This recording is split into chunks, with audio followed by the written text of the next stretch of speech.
हाँ भाई, तो किसी भी कंपनी का एक लोन निकालने के लिए कुछ टर्म्स होती हैं, लाइक ऐसे loan ID, customer name, mobile number and types of loan.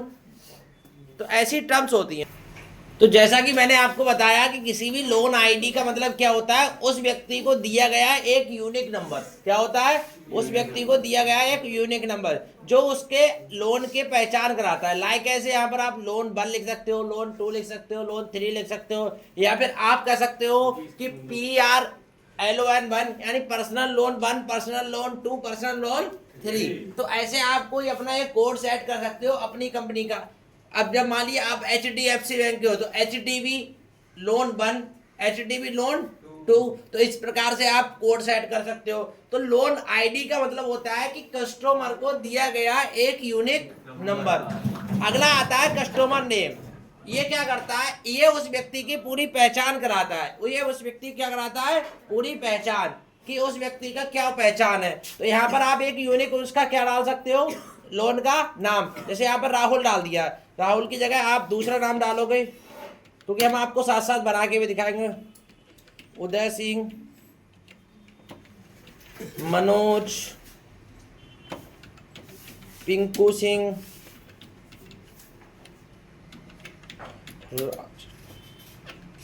Rajan Singh, Harpreet, Sneha,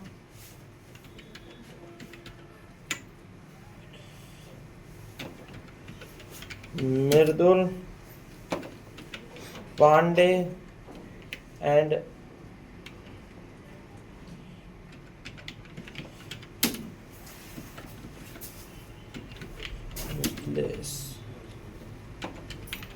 तो आप देख रहे हो कि यहाँ पर मैंने कई लोगों के नाम डाल दिए हैं। तो यहाँ पर अलग अलग नेम है व्यक्तियों के। तो ये तो आपको पहले ही बता दिए कि नाम कैसे डालने हैं, कैसे सेट करने हैं। ऐसे ही किसी भी पर्सन का एक एक मोबाइल नंबर आप डाल सकते हो रैंडमली। यहाँ पर कोई मोबाइल नंबर डाल देते हैं, जैसे हम डाल सकते हैं 95482125। यहाँ पर हमने मल्टीपल लोगों के मोबाइल नंबर यहाँ पर एंटर कर दिए हैं। तो अब आप देखोगे यहाँ पर मल्टीपल लोगों के क्या है? मोबाइल नंबर है। तो कोई पर्सनल लोन लेता है, कोई होम लोन लेता है। क्या लेता है?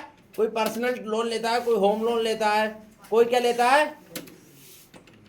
गोल्ड लोन लेता है। सही है। कोई एजुकेशन पे लोन लेता है। तो तरह तरह के लोन जो है लोग लेते हैं। ठीक है, क्या करते हैं? तरह तरह के लोन लेते हैं।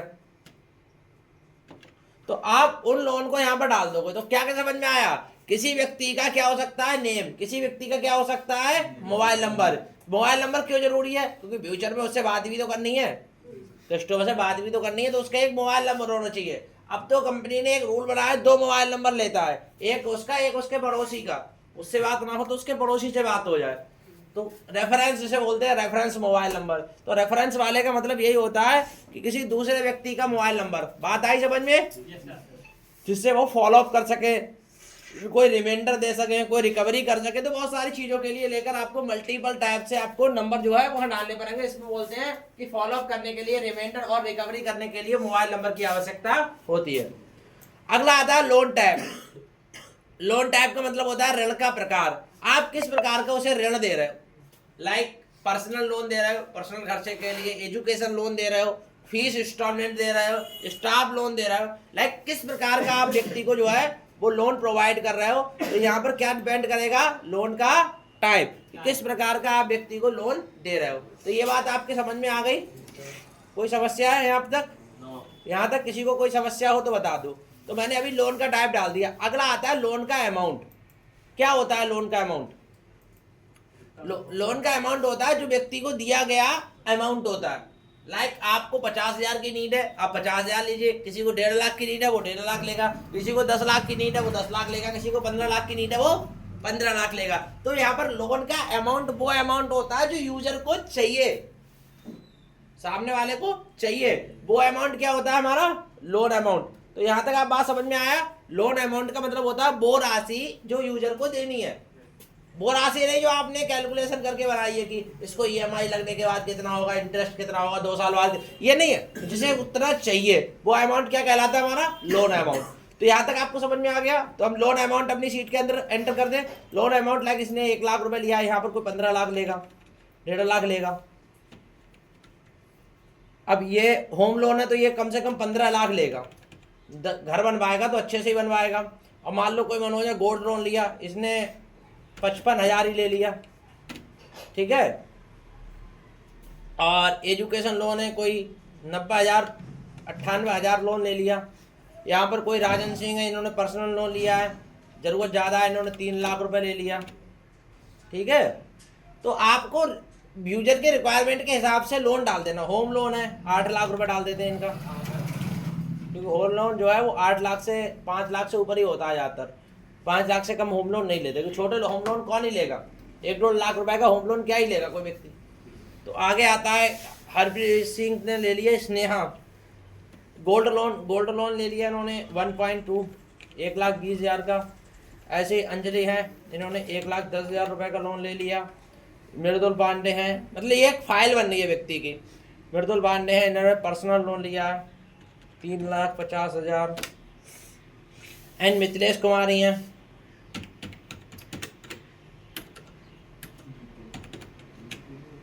1,40,000 रुपए का। तो यहाँ पर अलग अलग व्यक्तियों ने अलग अलग टाइप के क्या लिए हैं, लोन। देखो आपको कितनी सीखने वाली बात है। यहाँ पर 4 चीजें हुई। पहला loan ID, customer name, mobile number, loan type, loan amount. ये सब किसको देने हैं, आपको देने इनपुट के रूप में। कि ये कैलकुलेशन का भी यहाँ पर कोई रोल ही नहीं है, एक्सेल की कैलकुलेशन का कोई रोल नहीं है। अभी क्या है, ये सब इनपुट ले रहे हैं आपसे।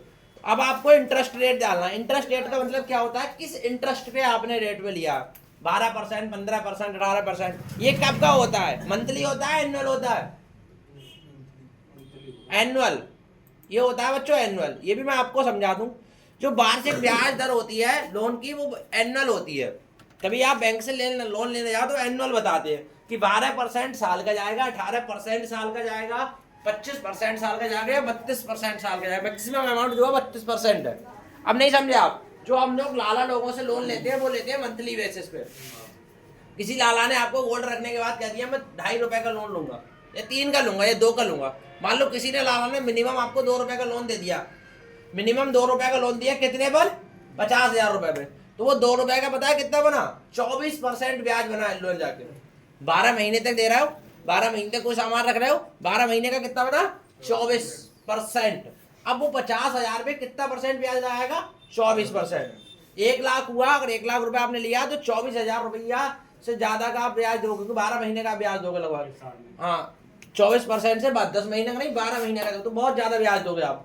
तो अब आप समझिए 12 दूनी 24% का आप ब्याज देंगे, लगभग 24,000 रुपया ब्याज में दे देंगे 1 लाख रुपए पे, मात्र 2% से। आपको लगेगा बैंक ने तो हमसे 8% बताया, 10% बताया, 15% बताया, इनने कितना लिया मात्र हमसे 2%। वहां पर हम गलती कर देते हैं, बैंक जो लेती है वो 10% ईयरली होता है, मतलब आपको पड़ेगा 0.8% महीने का, और जबकि वो क्या लेते हैं, मंथली 2% लेते हैं। मंथली का मतलब 12 महीने से गुणा करो तो 12 दूनी 24%। तो ये चीज समझ में आ गई।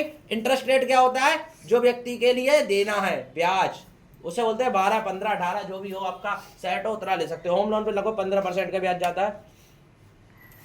कोई गोल्ड लोन है उस पर लगभग 8% का ब्याज जाता है, 8 to 10। तो यहाँ पर मल्टीपल लोन है तो उनके लिए एजुकेशन पे भी लगभग 7 या 8% का ब्याज जाता है। हम मैक्सिमम अमाउंट 9% डाल देते हैं। तो कुछ इस प्रकार से जो लोन है उन पे अलग अलग प्रकार के ब्याज है जो हमने यहाँ पर ऐड कर दिए। पर्सनल लोन है तो personal loan according to loan जाता है 14%, 15%। ईयरली है ये, ठीक है, मंथली नहीं है। क्या है, ईयरली है। जैसे आप लोग कभी किसी से उधार रुपए लेते हो 5% का, तो वो 60% का ब्याज बना।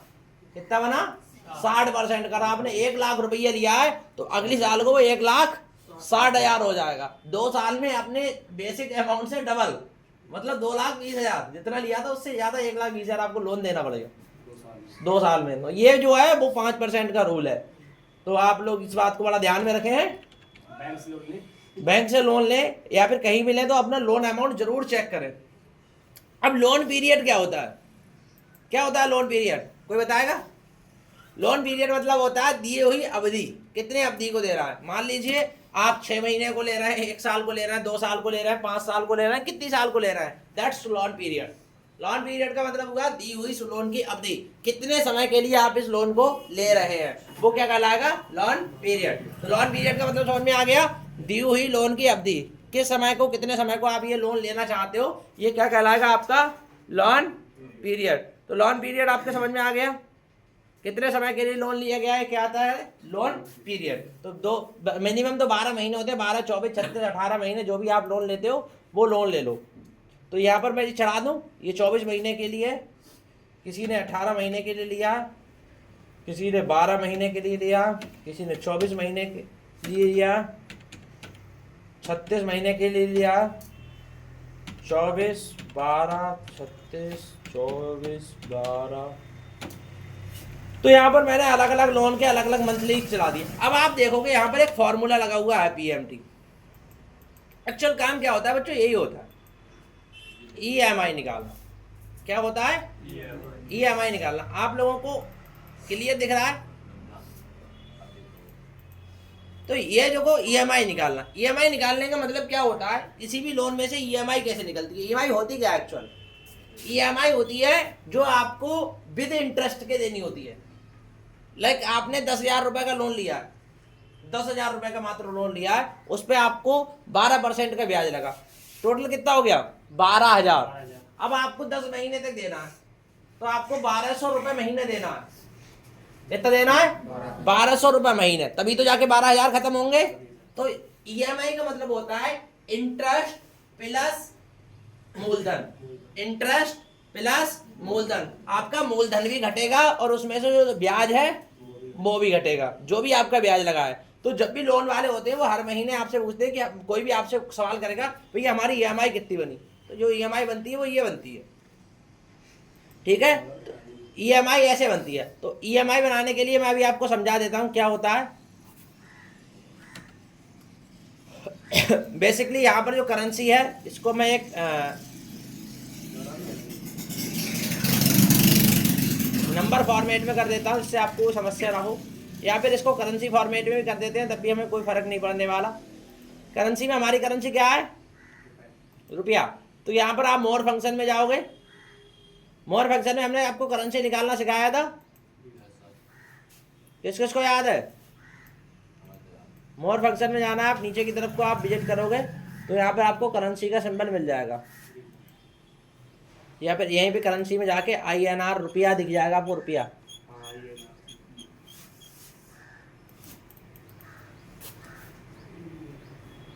आपको यहाँ पर रुपया जो है वो दिखाई देगा, थोड़ा विजिट करोगे नीचे की तरफ तो इंडियन रुपये जो है वो आपको दिखाई दे जाएगा, दिखाई दे गया।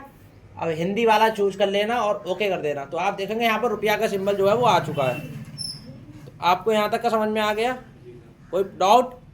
तो आपको यहाँ पर रुपया में हमने जो निकाल के दिखा दिया क्या, लोन कैसे निकला, इसके लिए आप देखो। सबसे पहले आपको क्या करना था, F2। F2 का मतलब क्या है, इंटरेस्ट रेट। ईएमआई निकालने के लिए आपको क्या करना पड़ेगा, F2। F2 का मतलब है जो भी इंटरेस्ट जा रहा है, इंटरेस्ट पे क्लिक करोगे। और जैसे हमने यहाँ पर F2 पे क्लिक किया, F2 में हमारा क्या लिखा है, 12% इंटरेस्ट है, तो 12% इंटरेस्ट पे क्लिक किया। F मतलब F कॉलम में है, तो 12% इंटरेस्ट पे क्लिक किया, डिवाइड बाई 12।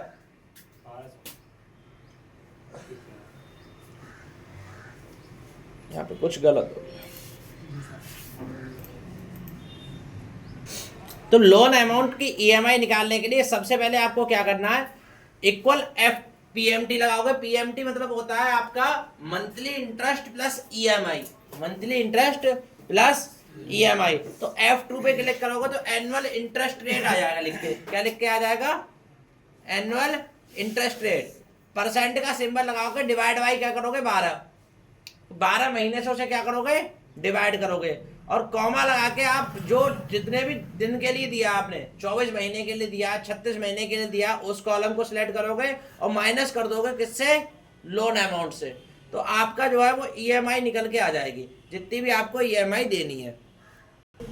तो कुछ इस प्रकार से आप मंथली ईएमआई निकाल लोगे।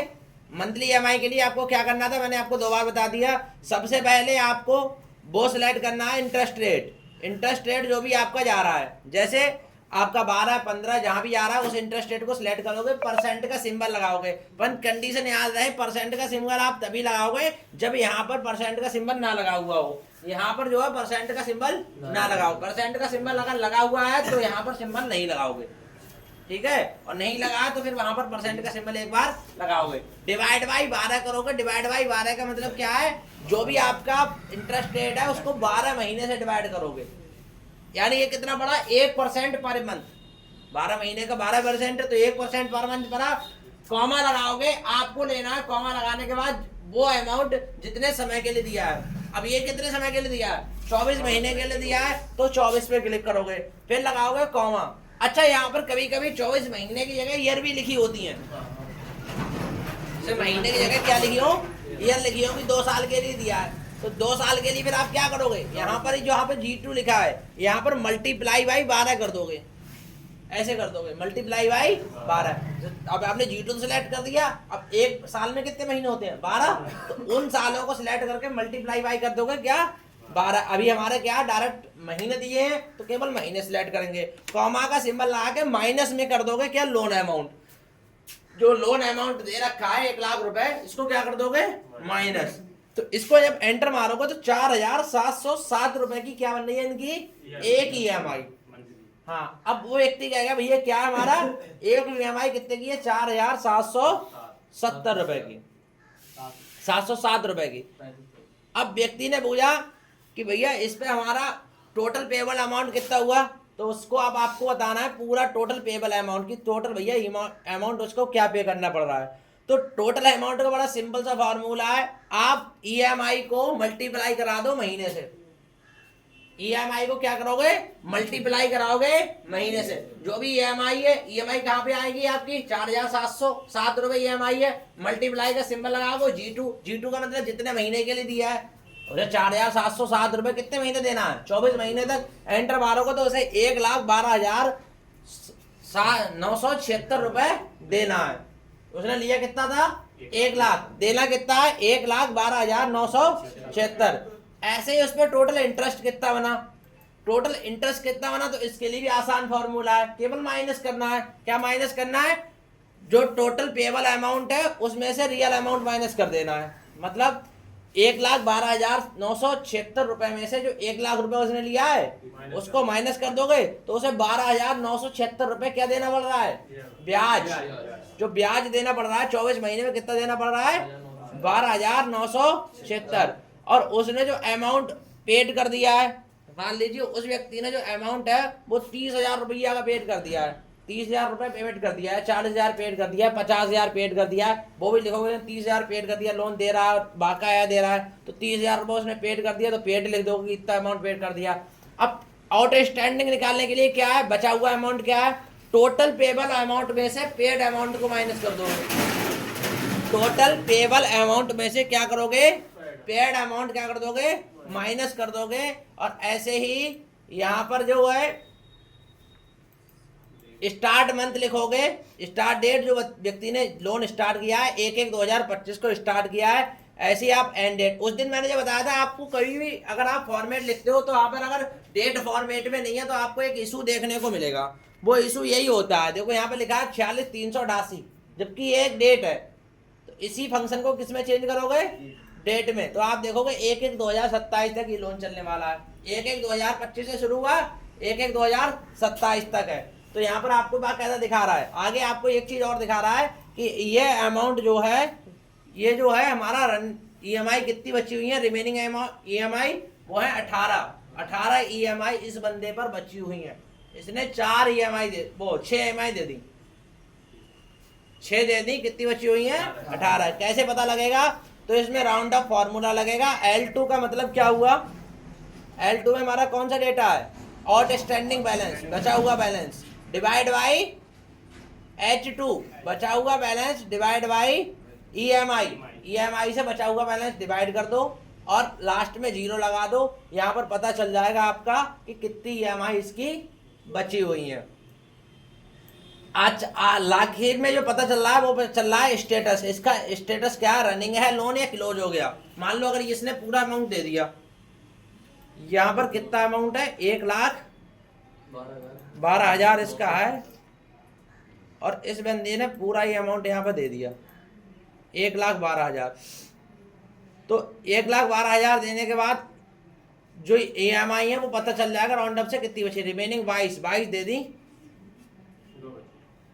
मतलब यहाँ पे डेट के हिसाब से वो राउंड अप कर रहा है, डेट पहले से ई मेन डेट है ना, ई डेट मे डेट है, तो ये अभी नहीं डाल सकते। तो 18 रिमेनिंग EMI है और ये लोन जो है अभी रनिंग में है। इफ लगाओगे L2 को ग्रेटर देन 0, अगर ये L2 वाला अमाउंट जो है वो 0 हो जाएगा तो आपका ये लोन क्या है, हमारा क्लोज हो जाएगा।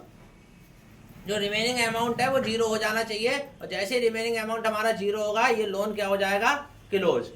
करके दिखाते हैं कि आपको क्लोज कैसे होगा।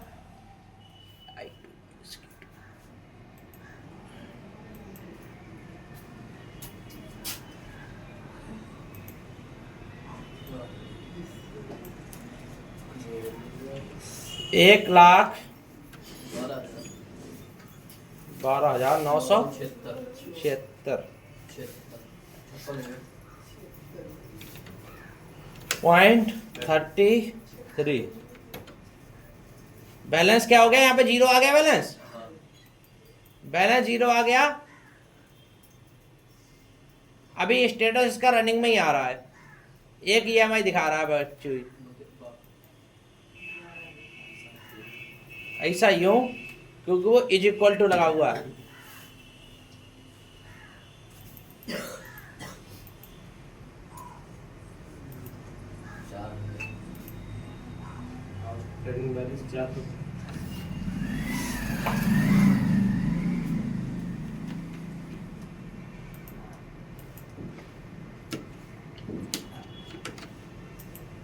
तो इसका जो ग्रेटर देन था उस उल्टा था, इसलिए अब ये लोन जो है वो क्या है, हमारा क्लोज हो गया। रिमार्क में लोन स्टेटस क्लोज।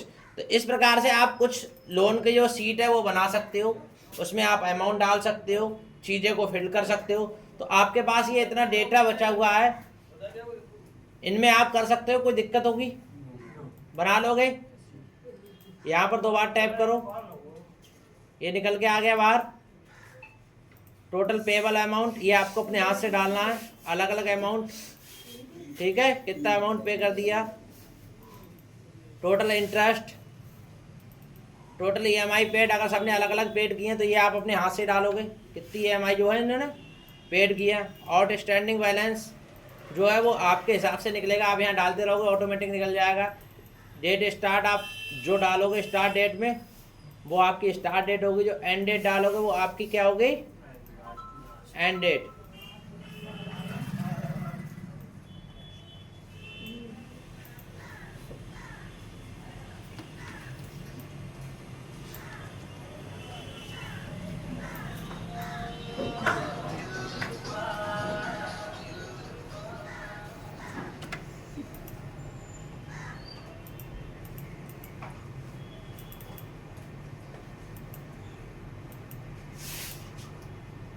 इसके बाद EMI सबके अलग अलग EMI यहाँ पे निकल के आ जाएंगी, और ऐसे ही सबके रीमार्क निकल के आ जाएंगे। तो आप देखेंगे ये पूरा जो है लोन की एक जो सीट है वो बन के तैयार हो गई है। आप लोग इसको एक बार ट्राई करेंगे कि लोन कैसे बनता है। इसके बाद हम आपको ये भी सिखाएंगे आगे चल के कि किसी भी लोन में से उस कस्टमर ये पूछ ले कि भैया हमारा टोटल इंटरेस्ट कितना जा रहा है इस महीने में, टोटल हमारा रियल अमाउंट कितना कम होगा। तो ये सारी चीज़ें आपको अगली जो सीट है लोन की उसमें देखने को मिल जाएंगी। यहाँ तक की सीट में बस इतना ही।